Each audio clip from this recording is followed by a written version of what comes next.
Waste ஆகிற பால பிரசாதமாக்கிட்ட எப்படி இருக்கு? இது நல்லா தான் இருக்கு. ஆனா ஏதோ ஒண்ணு மிஸ்ஸிங். இதுக்கப்புறம் இங்க ஆப்ஷனே கிடையாது. இதோட பெட்டரா பிரசாதம் வேணும்னா வெளியூர்ல இருந்து ஆளை கூட்டு வரணும். அது என்ன? இது பால் பொங்கல் என் தங்கச்சி பண்ணது. அது கூட எங்க இது எங்களுக்கு நாங்க வீட்ல சாப்பிட பண்ணது. பரவாயில்ல கூட. சாப்பிட்டு நல்லா இல்லைன்னா சாபம் விட்டுறாதீங்க ப்ளீஸ்.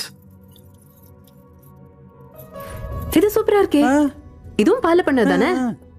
இதையே பிரசாதமா வச்சுக்கலாம். இதுவா? இது நாங்க வீட்ல சாப்பிடறதுக்காக பண்ணது. பரவாயில்ல, இதே நல்லா இருக்கு. ஓ, இது தெய்வா பண்ணது. அவ இது மட்டும் இல்ல, எல்லாமே செமையா பண்ணுவா. இது அவகிட்ட சொல்லிருக்கியா? சொல்ற அளவுக்கு இது ஒன்றும் பெரிய விஷயம் இல்லையே. ஏன் நல்லா இருந்தா சொல்ல மாட்டியா? நல்லா இருந்தா நல்லா சாப்பிடுவேன், நல்லா இல்லைன்னா ஃபர்ஸ்ட் போய் சொல்லிடுவேன்.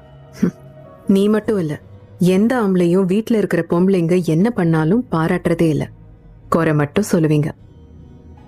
இது நல்லா இருக்குன்னு அவகிட்ட போய் சொல்லு. அப்புறம் போய் சொல்லிடுறேன். போ.